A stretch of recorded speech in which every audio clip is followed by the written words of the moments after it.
So it's 4:02. It's 4:02. Let's get started. So, well, fall, we've got Jesse, Groton, Frank Boland, Paul Fox, Bill Stever. Have not heard from Nikki Weiss. And I did hear just a few minutes ago that, Maggie cannot finish. He had intended to do the job. I know, I don't know. I suspect that maybe some sort of problem around for Ben. Excuse me. You all got the agenda. And I think, I had, Jesse sent out the minutes, earlier. So, anybody have any comments about the minutes? Move to accept the minutes as submitted. Seconded. All those in favor? Aye. Okay, good, we take care of that.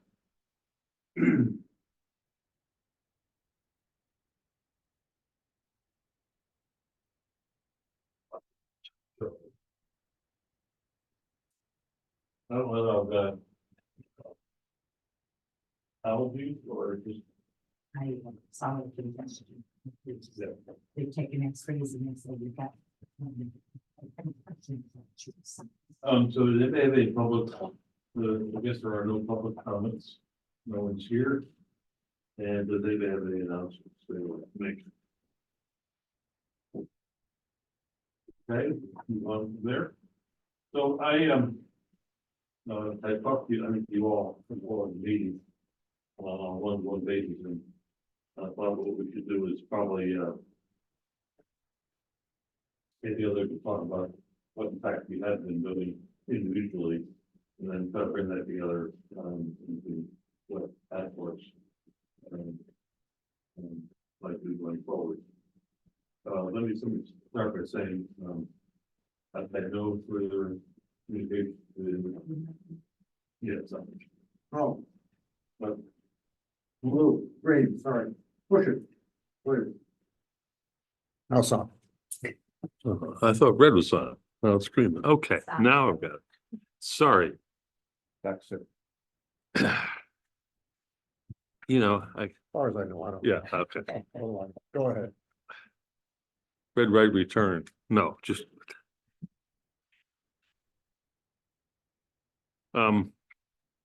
So I wanted to follow up and say that I had a meeting, Jesse and I had a meeting with John Burt and the John Burt, the town manager, and the mayor, Rachel Franco, and it was around the subject of what, if anything, the task force would It was right after our last meeting. yeah, right after our last meeting, whether they had anything they'd like to share with us or discuss with us. And I think we had a frank discussion, and we were told that they would get back to us. And it's been now 2 months and we've not heard anything concerning that.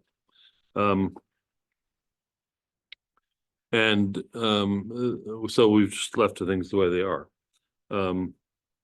However, I can say that we've certainly had very cordial relationships with both the mayor and the town manager since then on a variety of other subjects.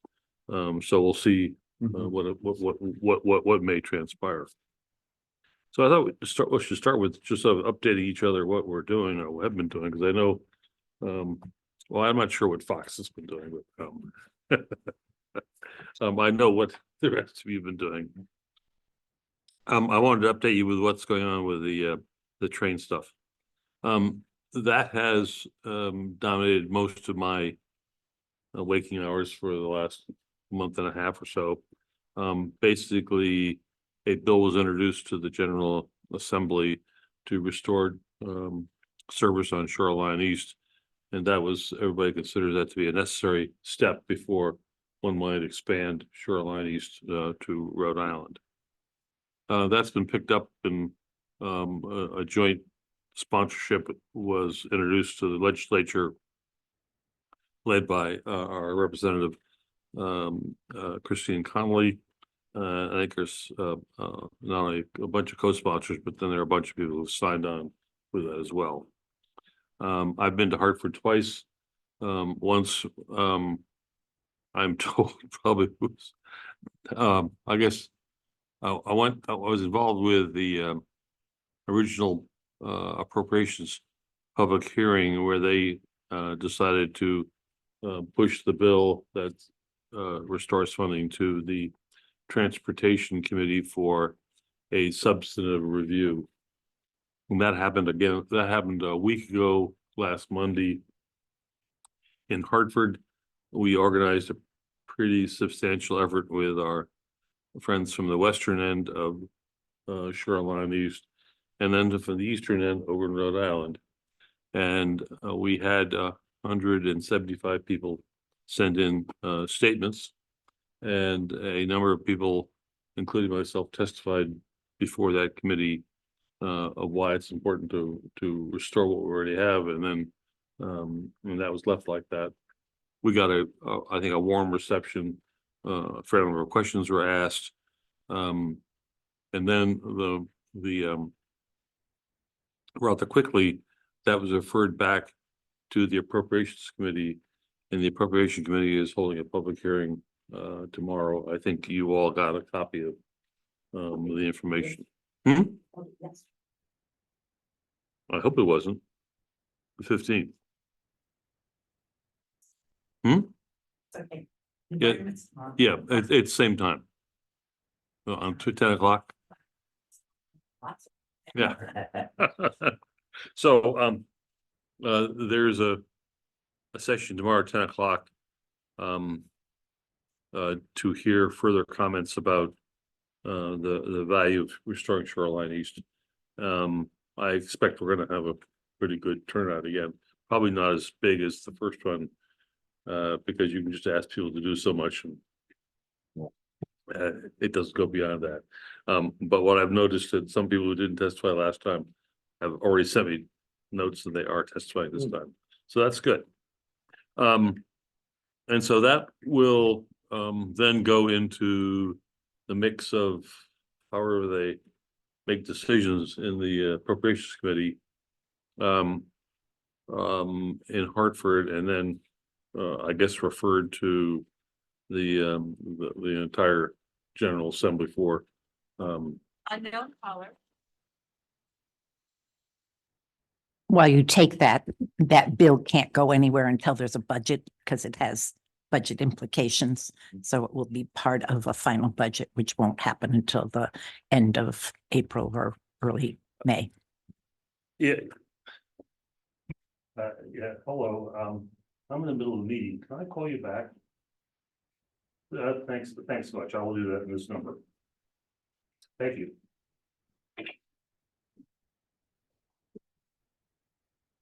I've only been waiting for a month and a half for that phone. For that, you should have taken that. No. We would have carried on.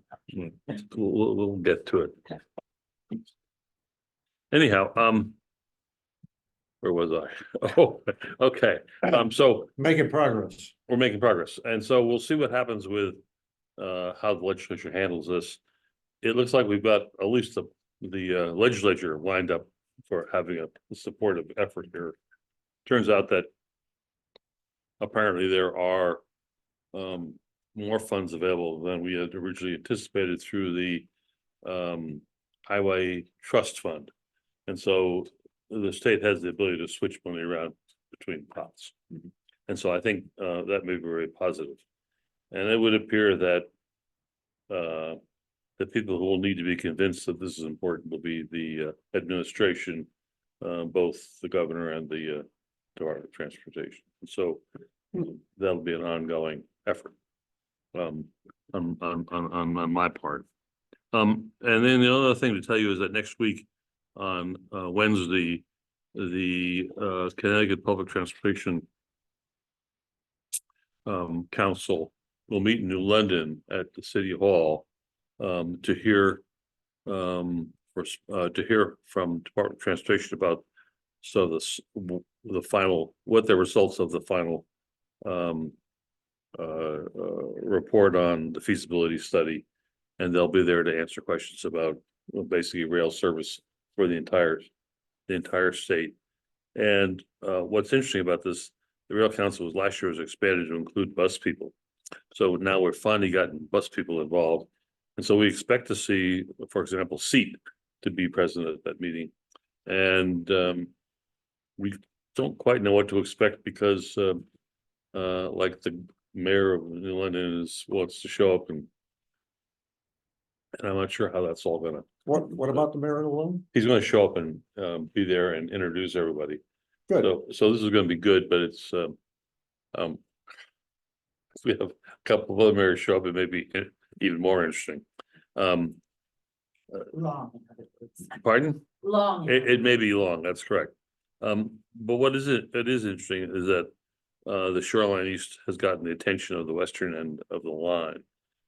Because there have been a lot of people who've not been able to drive, not been able to train to work, and who are now driving. And so it's got a bunch of towns on the western end of the line very much interested in this whole process. The only other thing to tell you is that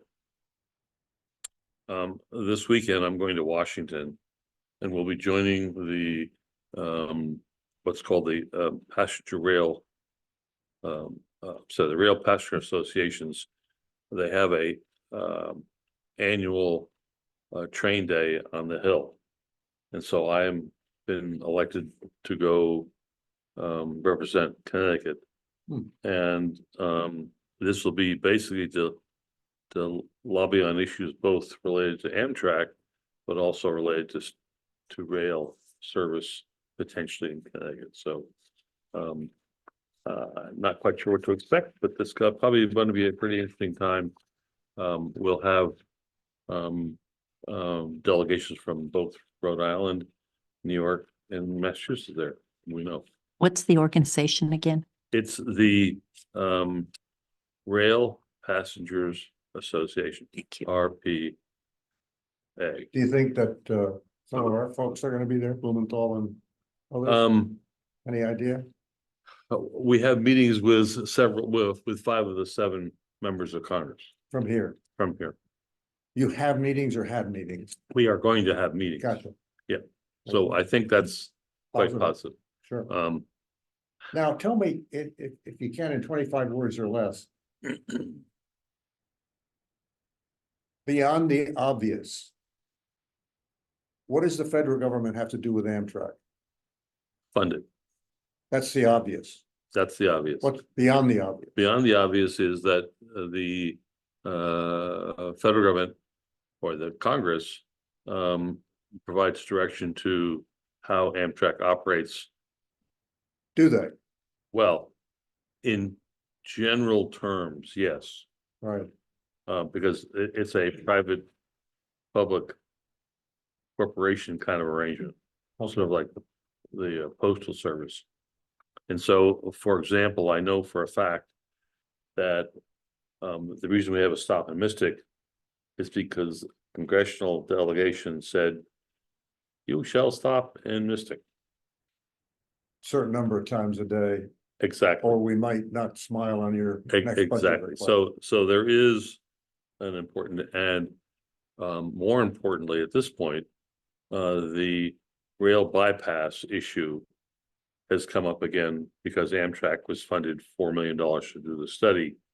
And so this is going to get the attention of the delegation of Connecticut and the delegation of Rhode Island. Good. So there's going to be some interesting give and take with that. Mhm. And we'll see. I don't know what quite to expect, but we'll Yeah, and then the reason for the interest in the state stuff, from my perspective, is that we know that if the state of Connecticut applies for our grant, that our delegation will probably be very important in doing what they normally do with agencies in terms of putting pressure on for funding. And so that's important. And that's important because the IRA funding is now 3 years into it. They have 2 years left. And so there's going to be a mad Hard to believe you thought it was passed yesterday. I know, but 3 years. there's gonna be a mad rush for money. Now, the fact that potentially Rhode Island and and Connecticut may do a joint arrangement or an application, it would give us much higher priority. But that's part where you need to have that conversation with the, The reason I asked, Senator is that Congress. I'm remembering the discussion of the number of trains on the tracks and what that means in terms of bridge use. And that's sort of operational. Mhm. And it could be, you can come back to Connecticut with all the money in the world to put on Shoreline East going to Westerly.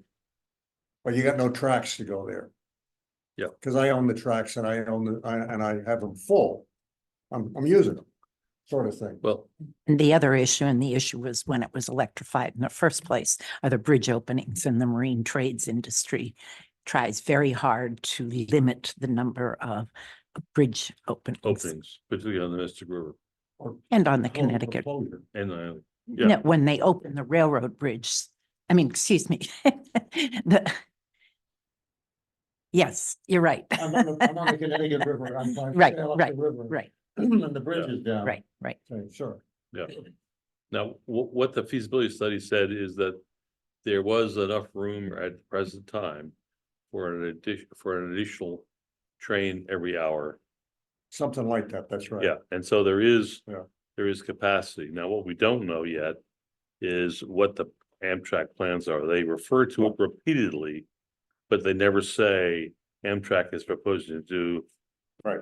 some number of extra. And that's why I asked what control the federal government has over the corporation from the operational standpoint. I know from the funding standpoint. Yeah.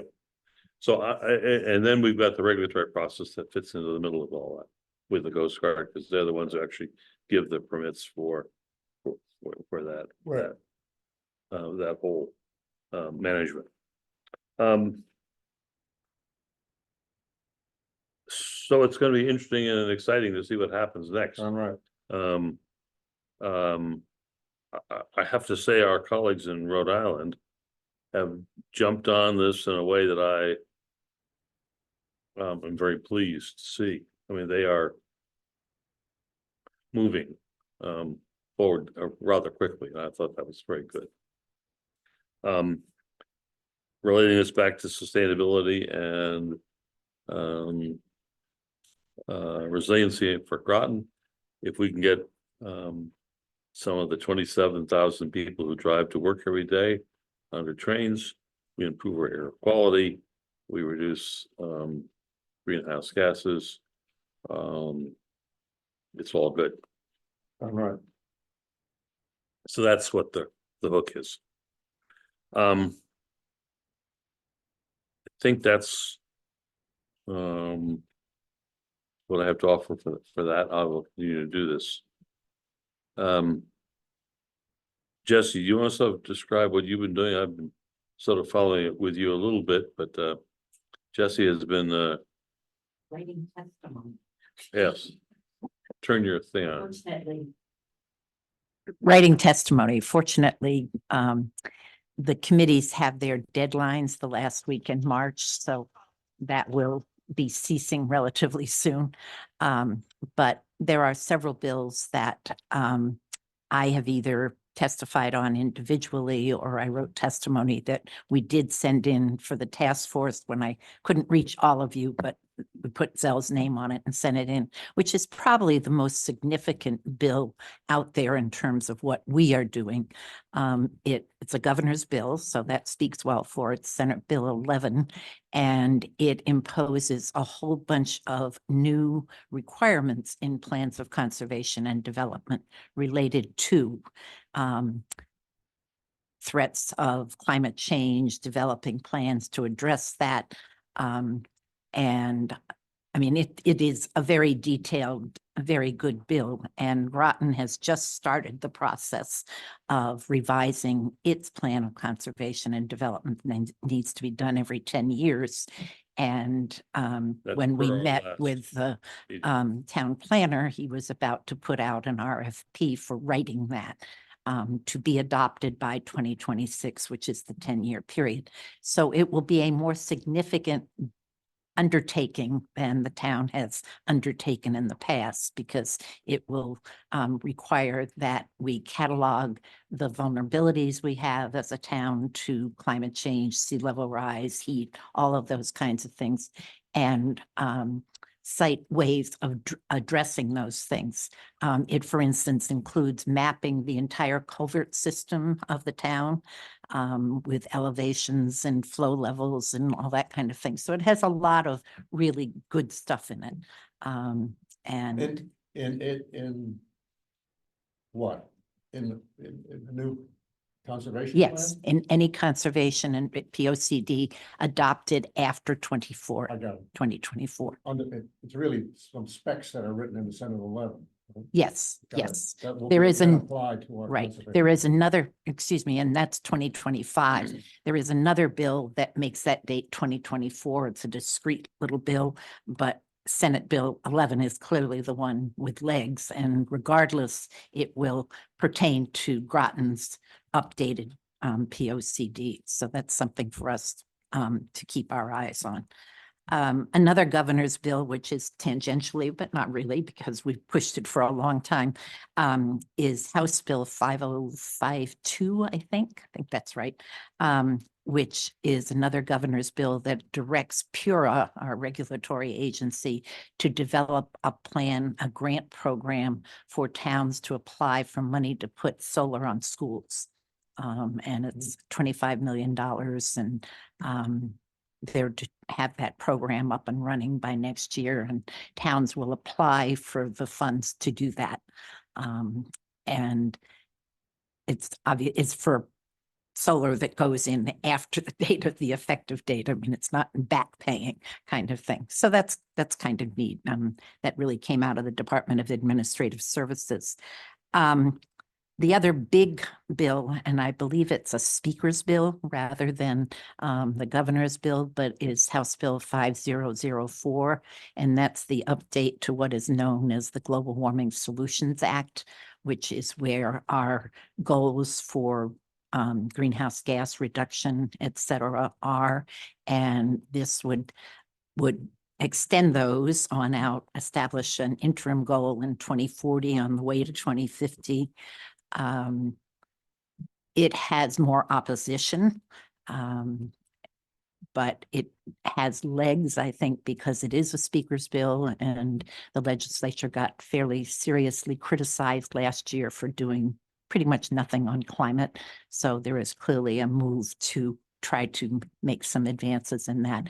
That bill also includes a provision that I know Zell will like, but the Connecticut Environmental Policy Act, which is the act that citizens can sue the state for not complying with things, is included as a mechanism within that act, whether, see what happens. Massachusetts has done that. There has been interesting litigation in Massachusetts around that. So are these goals? Are they requirements? That kind of thing. So that's another one to keep an act on. I did do very short testimony on two bills that were introduced to basically gut the renewable portfolio standard by including natural gas and nuclear. And also called on the department to do a study of the feasibility of expanding natural gas use and availability within Connecticut. So 5004 doesn't work. Yeah, I'm sure it does. That That's one. the, today the House, well, maybe it's not Connecticut. I put Connecticut. CGA.gov, cga.ct.gov. Yeah, But that number I'm positive about. okay, because it says the House approved, early voting. No, So maybe- so actually, Environment is meeting tomorrow and is voting on Senate Bill 11 tomorrow. It's, and then, I'll show you. Okay. There were two other bills that I think are great that I submitted testimony on. One would appropriate 150 million additional dollars from DEEP to put into energy efficiency programs. And again, that will be a budget matter, what happens, but, and also directs the department to conduct a study to determine whether our levels of investment and efficiency are adequate, which they are significantly below our neighbors, where we used to be like number 2 in the nation. So that will be interesting to see where that comes out. And another one sort of accompanying that, it's a different bill. I think they're 5438 and 5439, but what also sets a requirement that Connecticut have 300,000 heat pumps installed by 2030. There's been a lot of publicity around Maine's really incredible push to get heat pumps out. They had a target of 150,000 2 years ago, and they sailed right past that. And I think it's now 300,000 in Maine, not in Connecticut. So just trying to think whether there's anything. I think those are the major ones. And are there dollars associated with the heat pumps? You're forcing me to put a heat pump in, or you'd like us to put a heat pump in. Right. Well, there are a lot of dollars associated with heat pumps. So within the efficiency programs, and the state utilities have rebates for heat pumps, and there are very generous heat pump rebates in the federal bill. Right. And most of those then would. So I'm Joe Bag of Donuts and I go to Densmore and I want a heat pump put in. They know what kind of rebates are around Densmore. They do. That was their life. The commercial.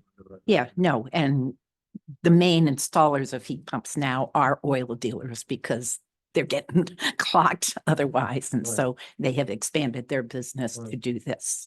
I mean, I had them put in, what, 8 years ago, 8 years ago Well, by Megan and McCarthy, and they knew all about the Right. rebates and stuff. I think that's, It's good. stay tuned. So That's enough. I think we don't know which of those will mature into 2023. law, but Mm-hmm. it's a fairly extensive. The same bill. They um, copy every year. It's a substantial impact upon Groton, I think. No, those measures pass, it's good news for Groton. Yeah. And the environment. Yep. Okay, I want to skip ahead to Frank, and I put it under old business because we've talked about it repeatedly. But then we'll come back to number C. And so I could take number 3.5. you got it, Frank, go. Because we haven't been here since February. Oh. And, well, hell, we're only in March, so we haven't been here since January, all right? No, we had a special We had a meeting. special meeting. Yeah. That the downtown Mystic study was completed and is up on the website. If you want to look at it. It's a plan, and there's some indication that some number of the items in the plan are being pursued. We're yet to see what they are. As far as what I've been doing on the task force issues over the past month and a half or so, not much. We're managing to stay busy on a few other things, but we did get to the town council meeting this week, Tuesday night, to listen to Megan Granata and John Reiner talk about what they were doing, and it's basically was basically a recap of the grants that were received or are pending, and a little bit about what might be applied for in the future, along with a request by Reiner for more positions in planning to deal with resiliency and sustainability, which I thought was a very interesting use of the presentation. The one item that was a bit of concern was what was said about the climate action plan. That was presented in outline to the council several months ago, when the monies. The implication was the monies are there. And the monies are there, but they aren't there. Like an appropriation and there are no, it's on the books, but, and it was presented to the council again in the same state. And I thought the council might have asked what's going on, but there was no real question about what's going on. When we met with Andre Baumgartner about 2 weeks ago or something, we called attention to that fact because the money is coming from Deep and it has not come. Deep awarded a grant and they have not. Couple $100,000. Yep, they And haven't the done. town is to put up 85 or something Yep, like that, yep. $1,000 in matching. And this was to get going, and they Right. talked about the fact several months ago about the steering committee, the citizens advisory committee kind of thing. But there's been No money. movement on that. Yep. So that's where I am. And I think That was the half. Now, what do you want? the other half of that is that we continue to have flooding in Mystic. Yeah. And Yeah. and on a pretty regular basis. Enough so that this has clearly become to the attention of the mayor in a way that I've never seen before. There's been water on His property. he knows. The question is, does anybody else know?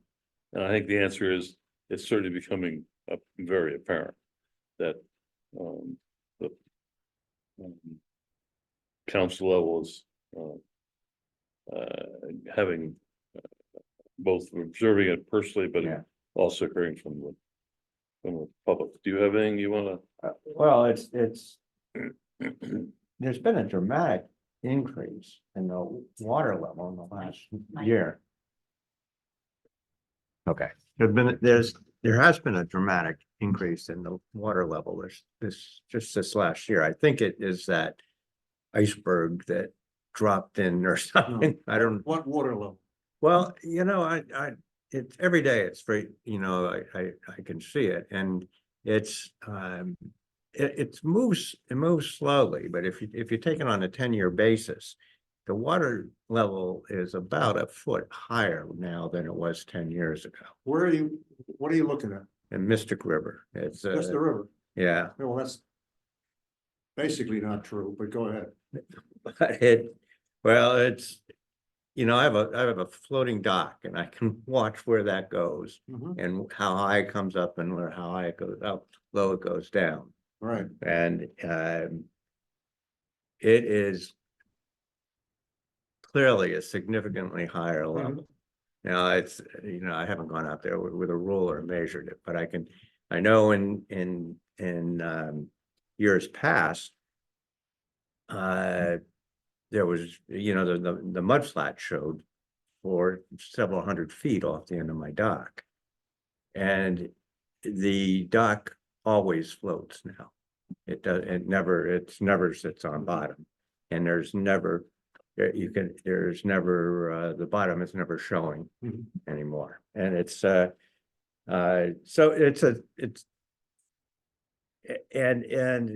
affected very significantly by the storms that we've been having. You get a southern storm in, and As we did the other day. as we did the other day. And That wasn't much, but go ahead. but the number of flood events that I'm counting, and that's water over a seawall. It's used to be, 10 years ago, if you had a hurricane, you saw water over the seawall. That's right. And today, it's just one of these winter storms, and the water's over the seawall. It's clearly coming in quicker and higher than it has ever before. And in the community that I'm in, the street floods, and you can't get in or out when that occurs. And that is every full moon now is we have 3 or 4 days of flooding events where the street is not passable. And you know too, that there are several areas in town that are experiencing the same situation. I was hoping that downtown study thing would take a look at that, and that was not to be. Well, the downtown study was downtown. Yeah, And they didn't look at Willow Point at all. they didn't, well, I forget how far down they came, but they came. It was above the, Fort Rachel. basically. Fort Rachel. Yeah, Fort Rachel is the furthest area down. Right. When I talked to Megan on the beginning of that study, she indicated that would be the blueprint. They would do that and learn how to do it, and then they would apply that lesson learned to the other low-lying areas in the town. I'm not sure that that's being done. But there's another interesting thing that's going on. That I thought, that's why I asked you about what level you were looking at. Yeah, The first 3 months of this year. So far are the wettest on record mm-hmm, from a rainfall. We've got almost 18 inches of rain, yeah, which is a lot of rain in a couple of months. And what it's doing for all of us, because some of us are a little more and some of us a little bit less, is it's saturating the groundwaters. mm-hmm, So if you go over to Quantic Plains right now, it hasn't rained in a few days, but the ducks are very happy. Yeah, at Quantic Plains. yeah. It ain't no plain, it's a pond. all right, And that's because the water's got nowhere to go. yeah, So if I get a little bit of water, my understanding of Willow Point is the problem you have down there is there ain't no drainage, period, end of story. So that what water you get there stays there yeah, for an inordinately long period of time. And that can affect a lot of things. yeah, Now, the frequency of that may very well, from the eye of the beholder, be going up because of the groundwater saturation as well. So you get a little bit of water coming in from the tide and it hangs around a long time. But I'm looking at your dock, that is the quote sea level, pretty much. Although even there, I don't know what the river levels are from the rainfall.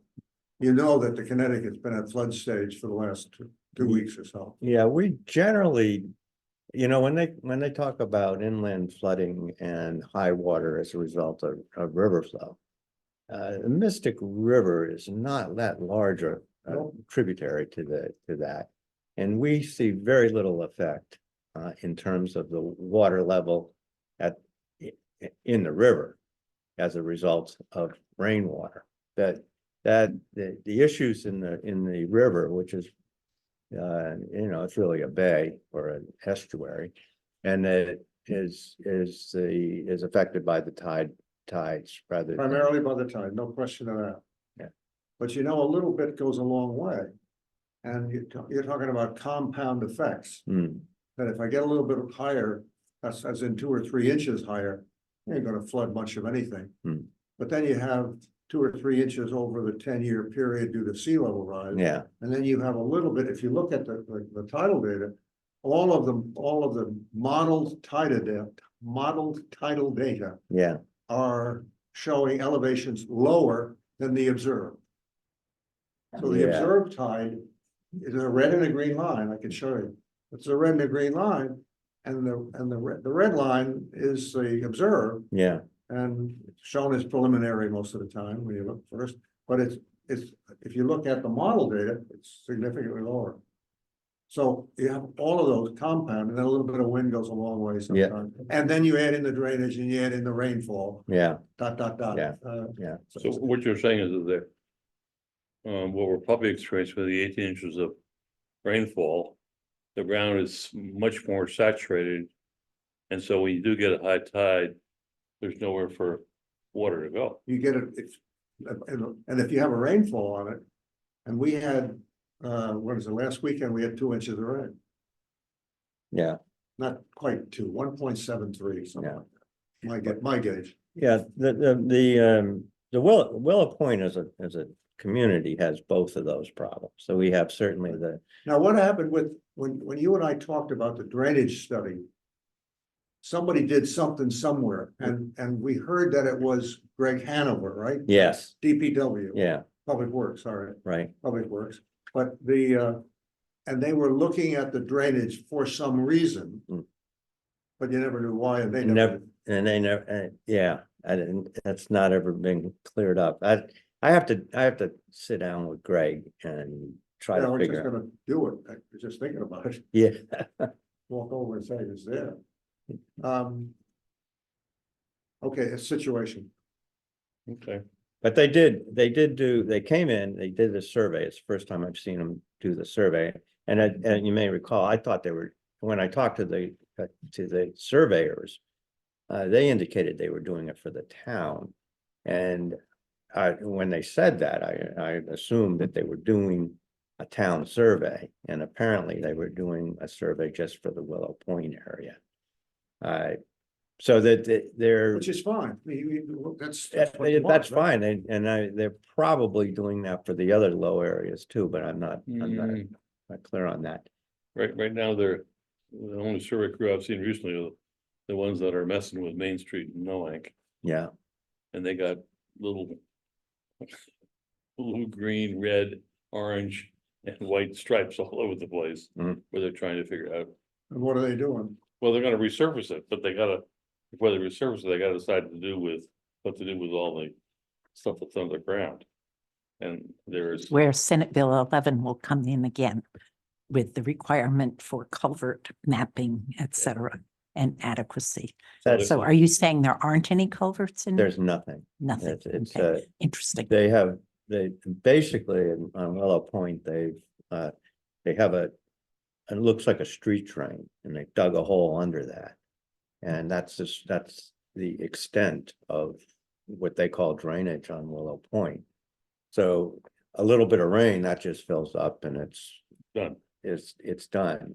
Yeah, it may be effective with the morning dew or something, but it doesn't do anything for a rain. What is the street drain situation on the point? I haven't looked. Zero. Catch basins, there is none. There is nothing there. Oh, I shouldn't say that. I have right next to my house is a pipe that goes out to the bay, to the river. and it's and I've said this before, but back in 2005, they came in and they lowered the street where I live, so that the community generally has a flow path. They're using the street as a storm drain, so that by lowering it on my end, the water generally flows down the middle of the street and then out through this pipe into to the bay. Now and I've talked with the engineering folks. I talk with them every year, but basically the requirement on a drain that goes to a estuary should have a catch system in it. There's nothing. I mean, this is No, not there's only no does it. fundamental, forget the catch basin, that's gold plating. A pipe that goes to the river Yeah, has to go downhill yeah, in order for it to be effective.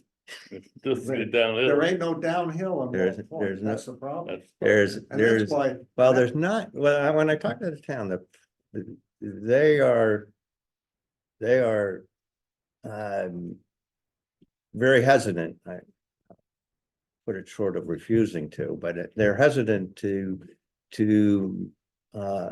make any attempts to deal with the problem because of what you just indicated. It's very low lying. Yes, If they were to do something, they would have to do it to the standards, and the standards have in order to get federal monies yeah, they have Or to, state money. any money. or state money. Yeah, No, not my money. Yeah, they'll take- Not your money. they'll take my money. Because Yeah. you and I might be able to agree on something we do, Yeah, but when you then go to the states and the feds. Right. That's another story.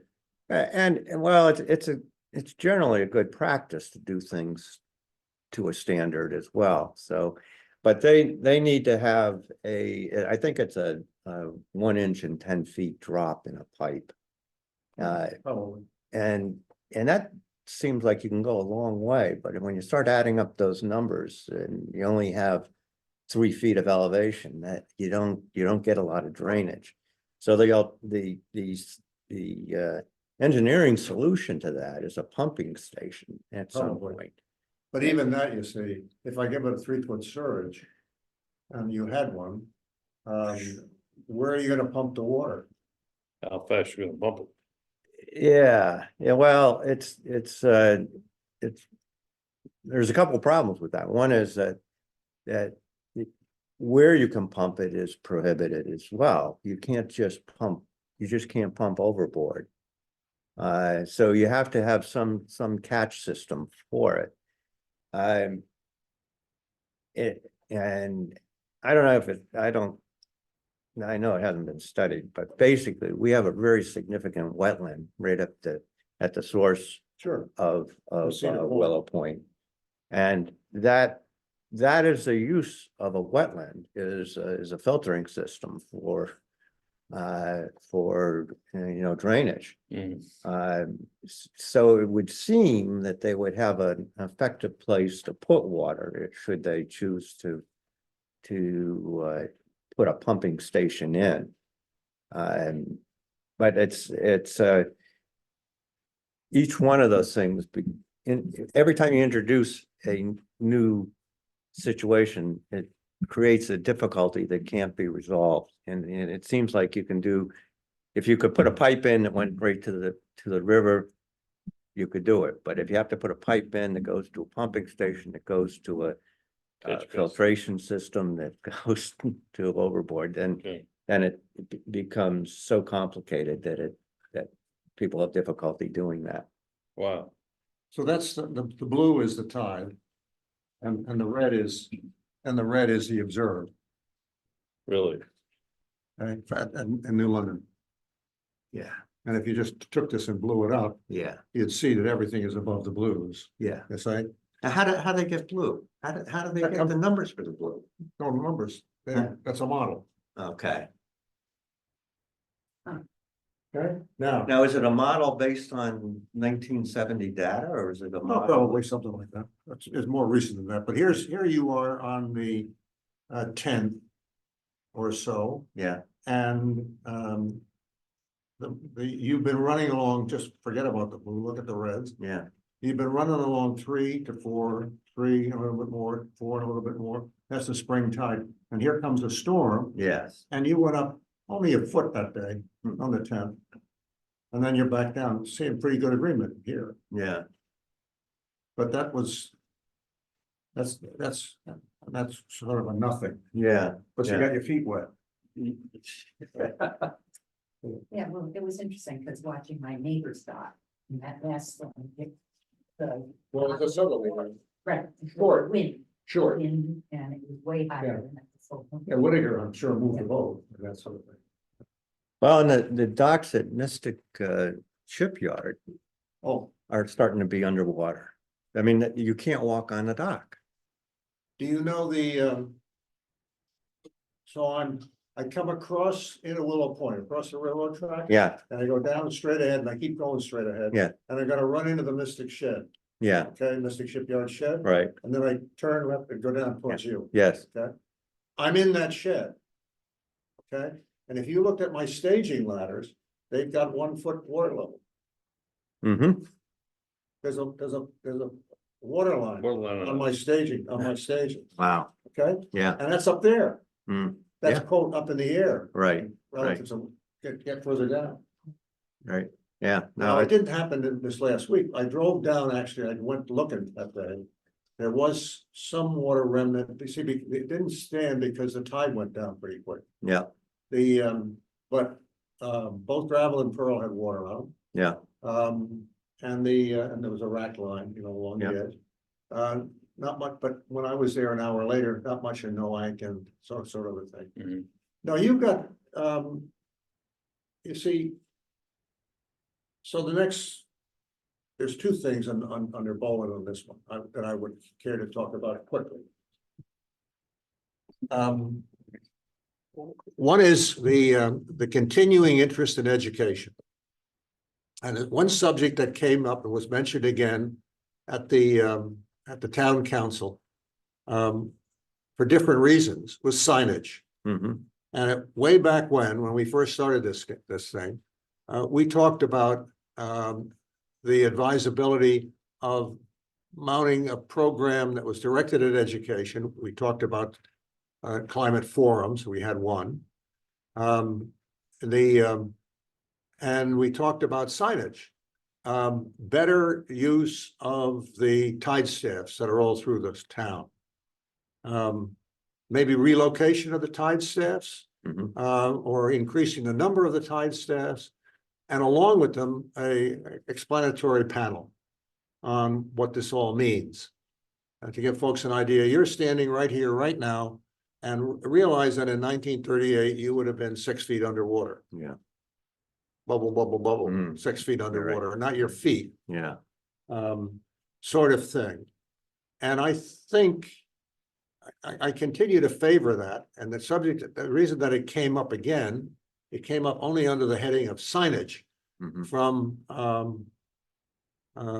Portia, huh? Yeah. On On the council. the town council, because she asked for the town to do more with signage, like dealing with water on the road or water over the road. And we can satisfy that. I'm not exactly sure how best to do it. My hope is there's enough water in the road to stop you, Yeah. and then you would stop and read the sign that's there. They actually had several signs out in this last storm up near the water treatment plant and stuff, because Right. it was underwater. Right, Yeah. but I mean, some of it was Route 1, but I'm not, and that's Yeah. state, but Right. I'm not sure the advantage of that, but signage. It was a subject that we have talked about before, and I think we ought to talk about again. Well, and the last rainstorm, they came down to Willow Point and put signs up. Road flooding. I know, That's the first time I've seen it. So they're. Well, I think what you're saying, Frank, and let me just, you're saying that the conversation has come up already. And we had brought this up way back 2 years ago. in the context of In education, the context of education. And the question was, could the signage be used in a more effective way? Yes. And one way is this is a FEMA issue, you gotta get out of town because you're gonna get flooded up to this height. And the exit is that way. That's one thing, but then to have a sign, for example, in downtown Mystic, where you are on the bridge. And you have all the Wackabees buying ice cream cones. sitting there on the bridge, they're captive. Which says, here's where the 38 hurricane was. Here's what a 5-year storm looks like. Here's what a 10-year storm looks like. And we can or- include the pictures of the storm in December of 23. Yeah. Or you could, And with sea level rise anticipated by It'll 2050, be- this is where they will be. Yeah. yeah, this is where they'll be. So I continue to think that is really a kind of a. Yeah. And the other thing, Important education thing, because what's very clear as I went to those meetings in Mystic. Is people like, huh, what? There wasn't a good understanding of what is in front of us. And how do you change that dynamic? So to that end, Earth Day celebration in Groton is going to be April 20th, once again at the library, with people having displays and things. And I was wondering whether the task force might like to put together a little board that showed sort of those, exactly what we're talking about, just as an example, and used maybe 2 different places in town. You have the data for those, to start people thinking about that, because as you rightly passed that article around last week, sea level rise is far more graphic and comprehensible to people than temperature rise. absolutely, And should be anyway. well, and I think it is. But it's remarkable. I was called down to Crescent Beach in Niantic. It is Crescent Beach is just to the north. It's on the west side of Niantic Bay. Millstone's over here, Crescent Beach is over here. Okay. Niantic Bay Yacht Club is sitting down here, Crescent Beach is here. You start coming around, you get to the Niantic Boardwalk and all that, okay?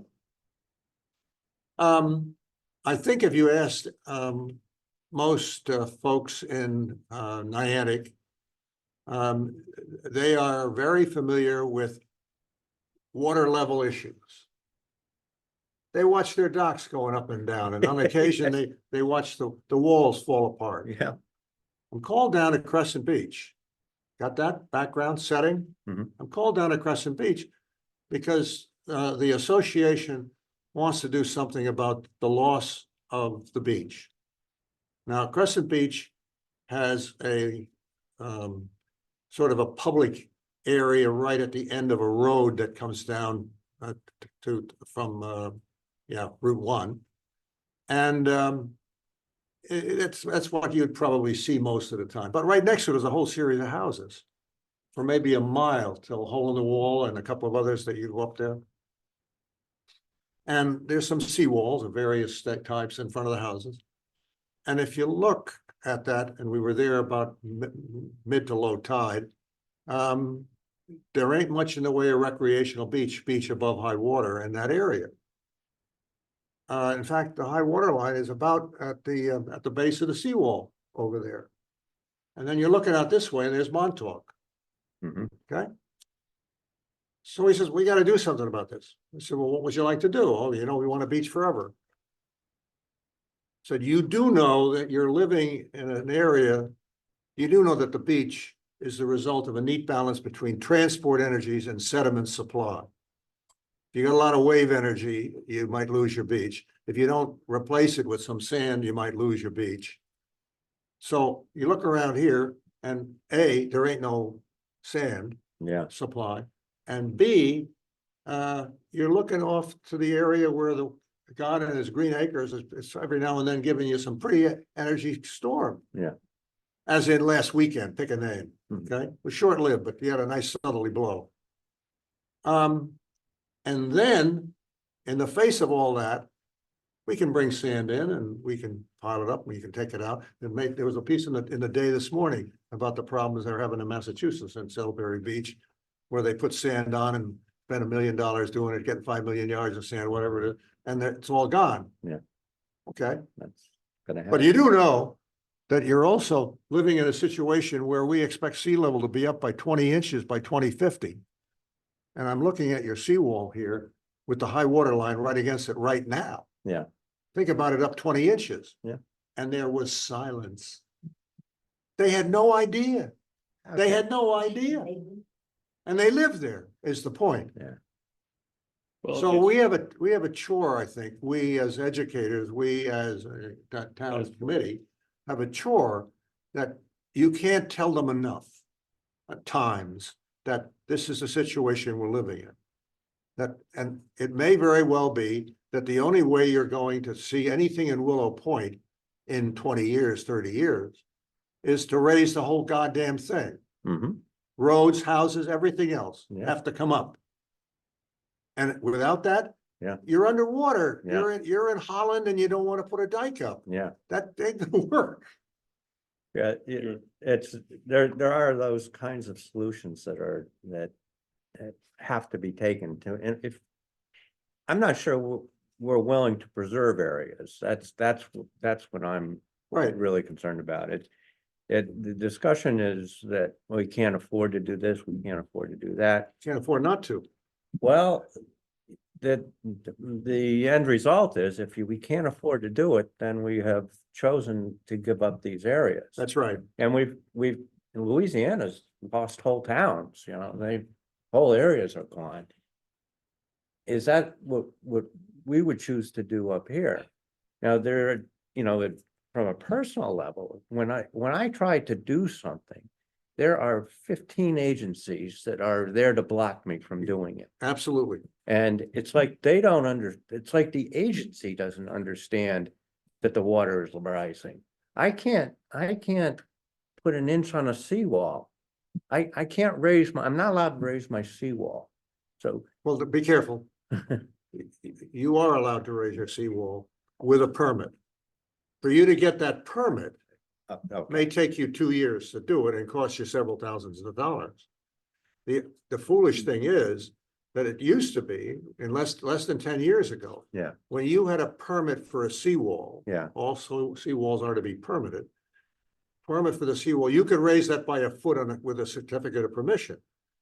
That's no longer the case. so, And it was absolutely, I mean, we had the same thing at Ram Island, which made no sense at all. This Yeah. is not impeding anything on neighborhoods, property, sediment supplies here, impacting benthic communities, nothing. It's Hmm. just impediment. right, right. And it's, Okay, you gotta understand, okay.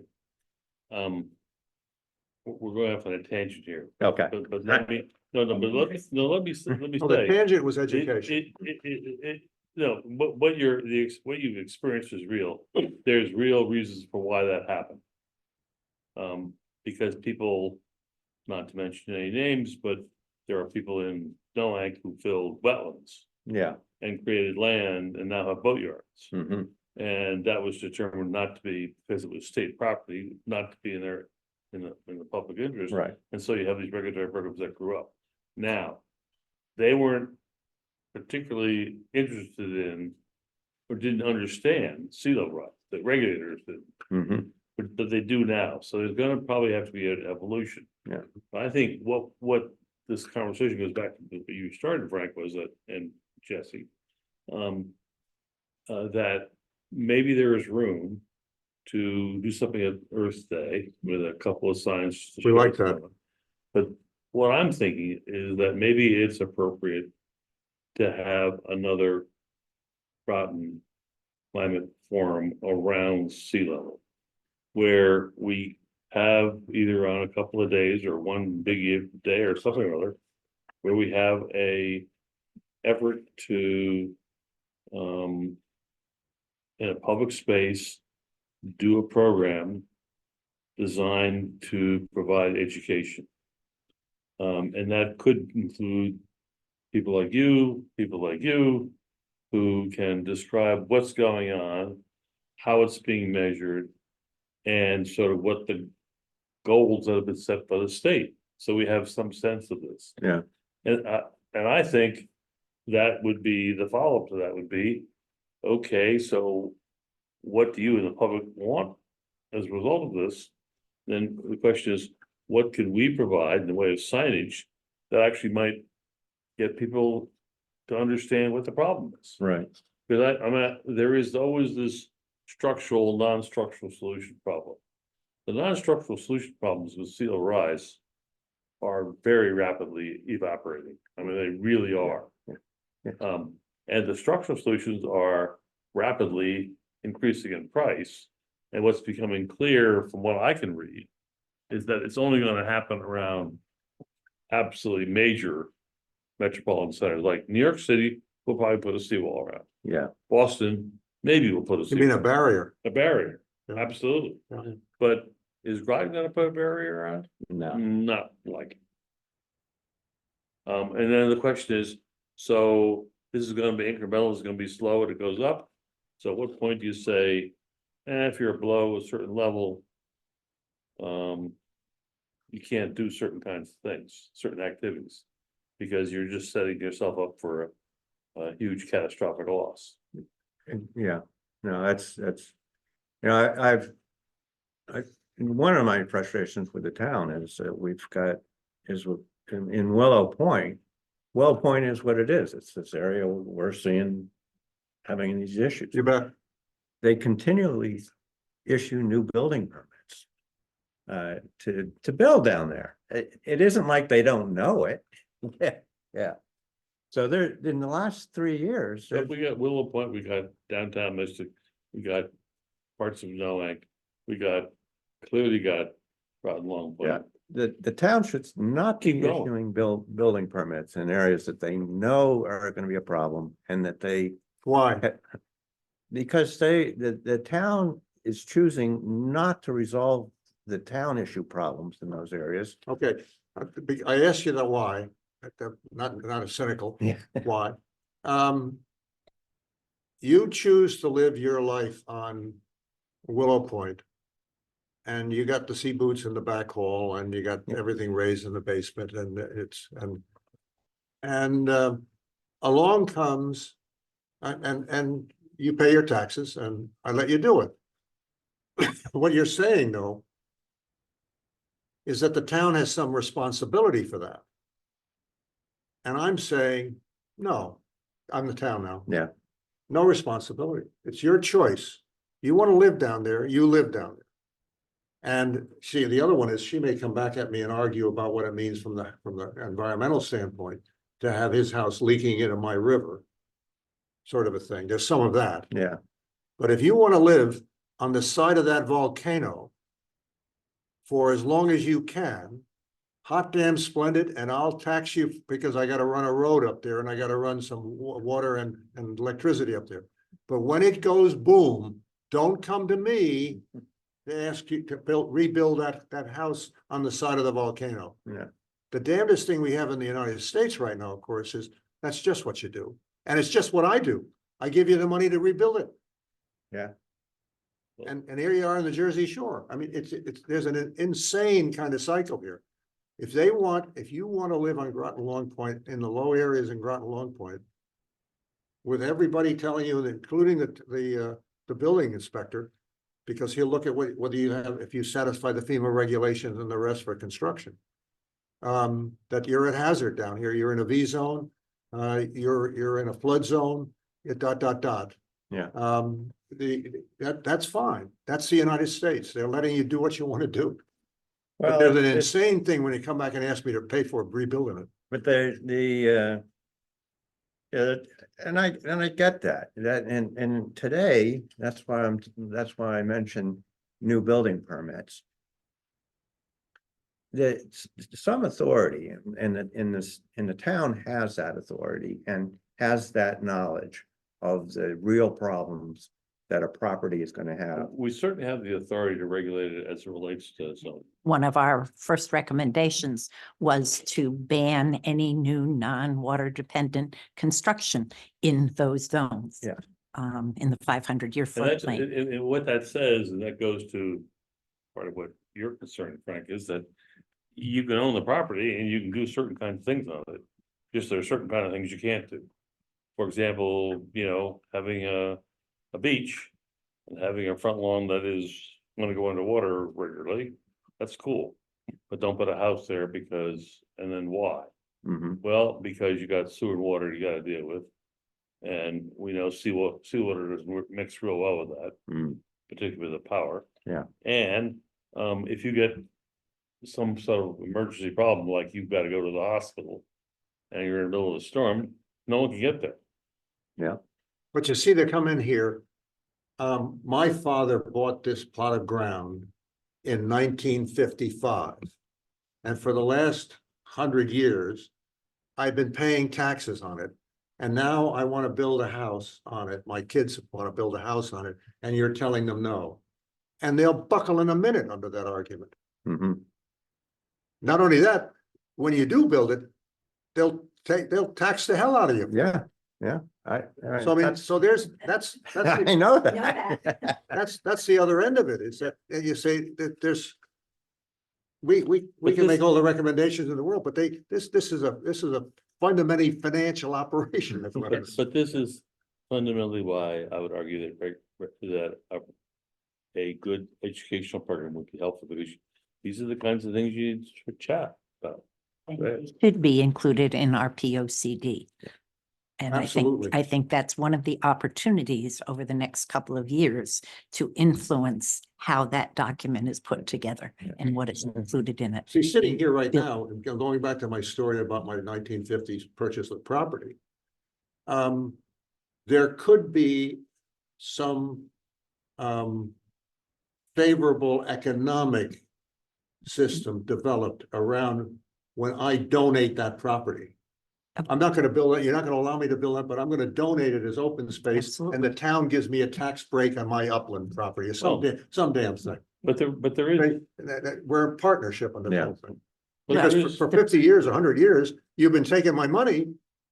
So you've got some. Oh, cash oh, in it. by the way, they haven't stopped taking my money. Of course, just because it gets wet. Yeah. Yeah, but there are some fairly interesting solutions out there for this. For example, after Sandy, the storm Sandy, the New York State New Jersey in particular. and New Jersey, New York, but New York State, I read about the details of this, is that if your house got destroyed, you had the option of selling your property at the value it was before it was destroyed at 110% to the state of New York. If There you are. if you moved and stayed In New within the York. county. Because they didn't want to have a flight of people leaving New York. And So- Connecticut actually did that in Bristol after Irene. It was a multiple flood zone. River floods, right. Right, the inland flooding, and happened to be that the chair of the Appropriations Committee represented Bristol. So suddenly there was money to buy out these houses, but that's exactly what needs to happen in certain places, Absolutely. and it is happening. Yeah. You know, the parishes in Louisiana that are Yeah. underwater, there has been much less of that Hmm. because They're trying. economic, yeah, but The rest of the money. anyway. So all this tells me that there's some real benefit of doing as well. I mean, Sure. and I guess the question is this something you all collectively want to take on? A year ago, we talked about the ideal time to do this is when summer people come back. And so I think we're talking about it at the right time frame. I would really like us to do something at the Earth Day thing and That's a- see what the reaction is. Well, I think you're Guaranteed. right. I think that's a good test case. Yeah. To put something together and see what kind of interest. Yeah. It generates at the, Yeah, posters. We have all the setup for making them. Done. Happy to work with Yeah, you on we'll that. do it. And I would So- guess that you may have some of them already. I'm sure, I mean, just a table with the flood maps of the area is fascinating. And I love that, your chart there. Yeah. It said, this is what we observe and this is. Yeah, This sure. is what they're telling us is happening. Well, they don't match. I mean, that may have to be explained that, Well, that's the whole point to Yeah. explain it. And I think it can be displayed on a bigger screen than a cell phone, but it Oh, yeah. it certainly can be done. Okay, so how do we want to proceed then? I would Talk to Kristen Earls, who has been in communication with Jason Hines about the setup at that, or I can go straight to Jason, and just find out I mean, it's not that far away, so we need to jump on it if we're going to. But let me find out whether there are any obstacles to I'm in the process of trying to talk to Energize CT to see similarly where they'll come down and do a display. We are a town task force. Yes, Does the town have to give us permission to do this? We're not. we were saying- charged with education. We're charged with education. And No, the that's only- the why downside we is we don't have submitted any money. testimony on these bills too. yeah, I think we can tell the town. Well, what's the money for the moment is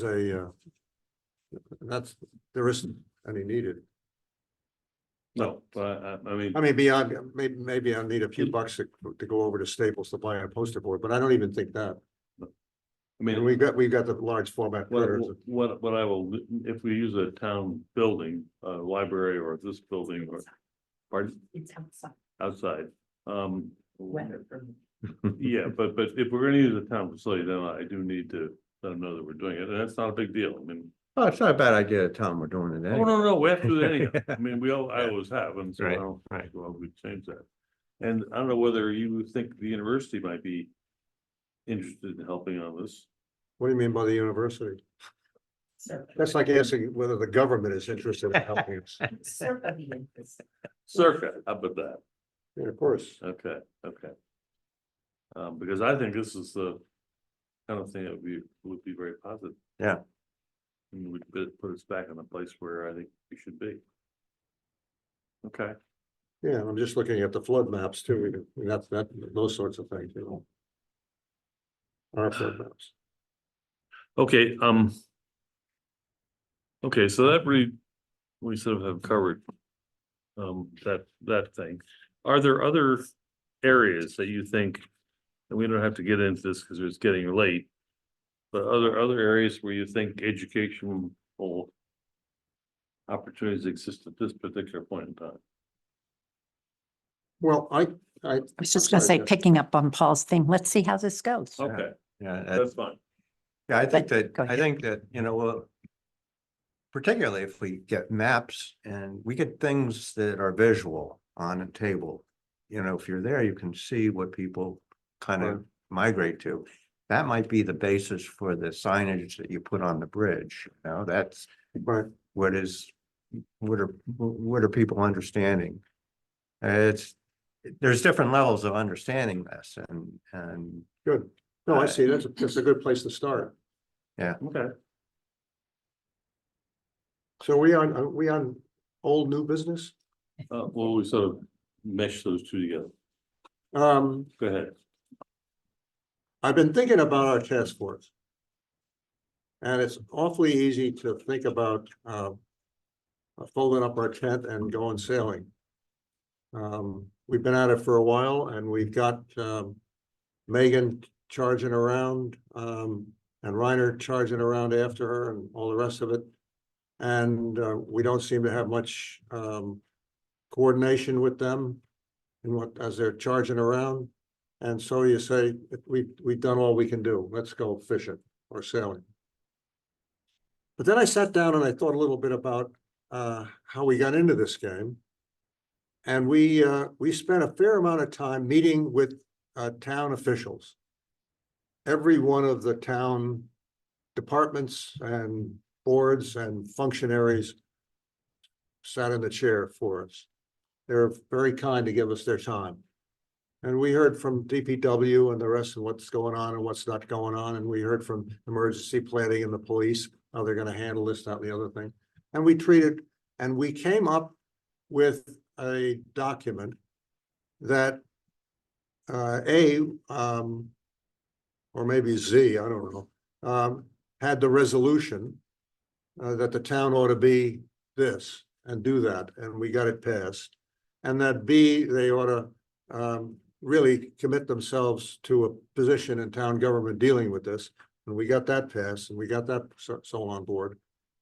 But then we have 4 other chapters dealing with all sorts of stuff. The heat, the shoreline, the energy and the overall carbon footprint and climate change effects. And we still have that document sitting at it. And I was thinking that, and we did sort of do part of this today with Willow Point as the poster child, that we might want to get into that, go back into some of that or review it, all of that, to look at what our priorities in terms of areas that need attention are today. And if we don't see any that really could use our help or our influence, then we can go do our sailing. But I'm thinking that the function would be to look at that and to determine to what extent the town is acting on those priorities and to make the town council aware of that evaluation. That's what I'm thinking is our chore. yeah, I would agree with that. I mean, I've been thinking that, where are we going? Do we need to, seems to me that we have to give the town something. The town has, people in the government in the town, they lose track or interest in things if it's not put back on their table every so often. And it sounds like, I wasn't involved with your first report, but that sounds like it was very effective, that everybody was aware of it. I know when I was talking to the town about Willow Point at the time, they said, just sit tight, we have a task force, and then we're gonna fix this whole thing when the task force issues their report. And they said that to a lot, that's a direct quote, is you gotta wait till the task force gets done with this, and then we can fix Willow Point. And I believe that. For good reason. But it, Building permits have been issued since we Yeah. said don't issue them. but it's, but the point is, which, as you just said, is that if we can get a new refocus on things we've done and then things that we have to do. Well, I mean, there are these recommendations that are still hanging out there that we've got. Yeah, but I mean, I can cite two right off the bat. One is that we at one point suggested that they start to actually keep track of their energy. In terms I of, think they do. yeah, well, I haven't seen it published anywhere, I don't think it's published, but they could. but that ought to tell us whether we're making progress or not. It ought to be, I mean, it's the whole, if you don't measure it, you can't manage it. And I think there's an opportunity there that we need to pursue. I think the other part of that is, and we heard this, Frank and I heard this the other night. Well, we got all these grants and we need money from the town to be able to do all these grants. We had suggested early on, every time you replace one of these lights up here with a high end efficiency light, you take that savings and you put it into a special account, provide the match. And that was recommended 10 years ago. So we've got some things that are just management things that would help. And then the other thing that does, that brings to everybody's attention that all this crazy environmental stuff or this crazy climate stuff actually can save you money. And here's how much. I mean, it's a real demonstrated savings that you're having. Is that what you're talking about? Those kinds of things, Pat? yeah. Absolutely. And my pet one is, Well, the other So, one, of yeah. course, that we were very impressed. I mean, to go back to the very first line in the whole business. We're impressed, depressed by the amount of information already available to the town. They didn't need us. All they needed to do was pay attention to what they had on their shelf. And so much of the effort goes into plan. And so little of the effort goes into the implementation, relatively. Now, I think if it's you good. talk to people like Public Works and Hanover's predecessor, he'd say it's a simple matter of social philosophy. Spend no money. RTM, spend no money. Yeah. And everything, so if it looks like it's gonna cost them 1.111 mil, trouble. No, it's, Yeah. they're, the money thing is tough, and, you know, everything I've seen that the town has done around this, it's through Megan, has been just getting grants. And Careful. then getting, and sometimes those grants require town money, and that's when the town has put money they in. all require town money. Yeah, There is no free lunch here. but the town is taking no initiative on their own to solve any of these issues. They focus almost entirely on what's available through some grant. Okay, then we can do that. But it's Quite right. there's not a look at No, what's wrong with the town and what do we need. It seems like we're doing it backwards. We should. that be seems able to like identify you the are. problems in the town. And then start to solve those and look for money to support the effort to solve the town problem. No question about it. When you do it the other way, you start making up projects. You know, because you have money to spend, so now we have to go do Right. this project that we hadn't really intended to do anyway, but there's money to be spent on it. Absolutely. Okay. I think we've Okay. gone as far as we can at this point. Yep. I have one other thing to add that in the meeting that I attended, the town council committee as a whole attended, I've sort of been watching this for some time and haven't really brought it up to our attention, is that the Groton Housing Authority, which is a creature of the state, which the people are appointed by the town council, manages two facilities here in Groton. One, Grasso Gardens, and the other one is The other one. Grasso Gardens and whatever the other, anyhow, there's two. And they gave a presentation the other night to the town council, which I thought was kind of remarkable.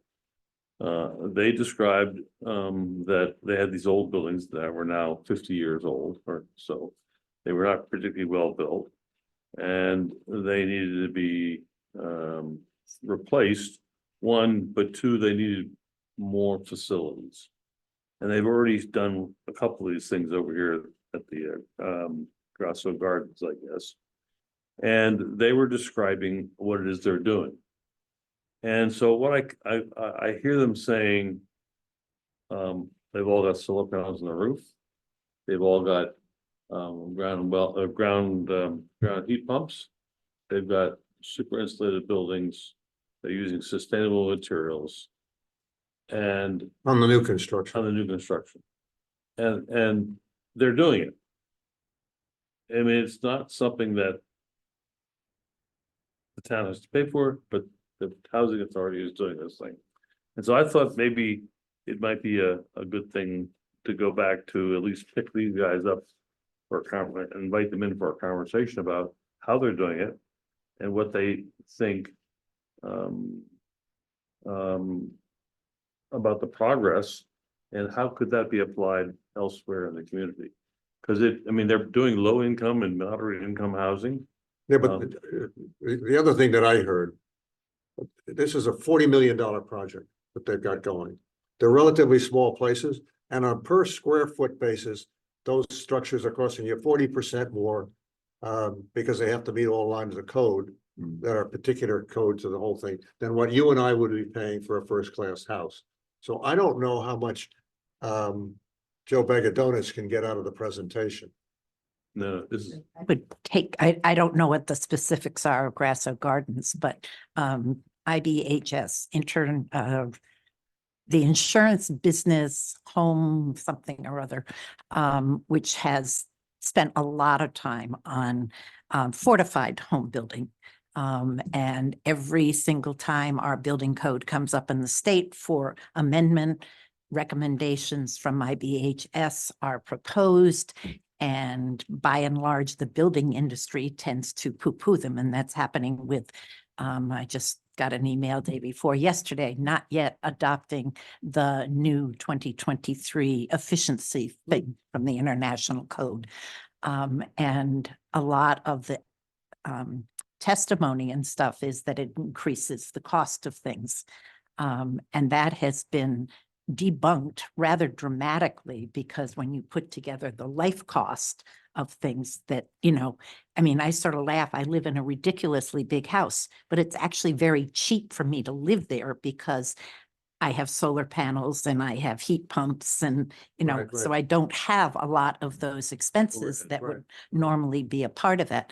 And I'm just thinking about another education thing that, I mean, we did get the taping of roofs when they are replaced. That's an IBHS thing, dramatically lowers the repair costs when you have a storm and the shingles blow off because all the rain doesn't come into the house and you don't have that. Right. We did, I mean, there are several things that have It's sort of happened. interesting. You see, the other, we're on the air, we're being recorded. Yeah. We've learned over the years, you don't say anything. Don't say anything. But I heard that also in the 40% increase. Right. It was actually You know, great. coming from a building family, that we can satisfy a lot of code requirements, and we did when they came in with all Right. the electrical stuff early on, with very little difference in cost, Right. when you come right down to an actual cost. So I was wondering where that 40% was going. Well, it depends on, I mean, actually, I will see if I can pull this article for you because it was one builder and another sort of doing the exact same thing.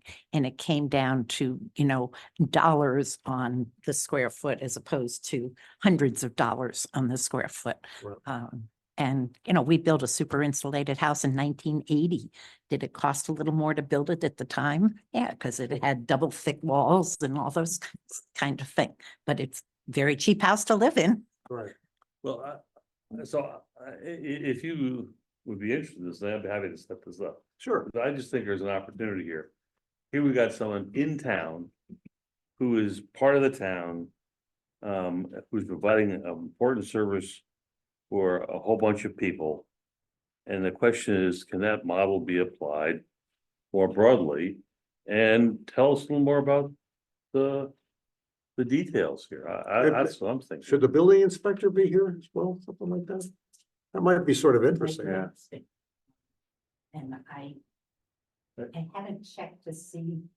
in the- Deliberations of the codes and standards boards, whether he participates or not. Right, Home builders certainly participate. sure. And the State Department of Insurance is very, very active. Most of these recommendations have come from George, can't even think of his name right now. Right, I know. Um, Right.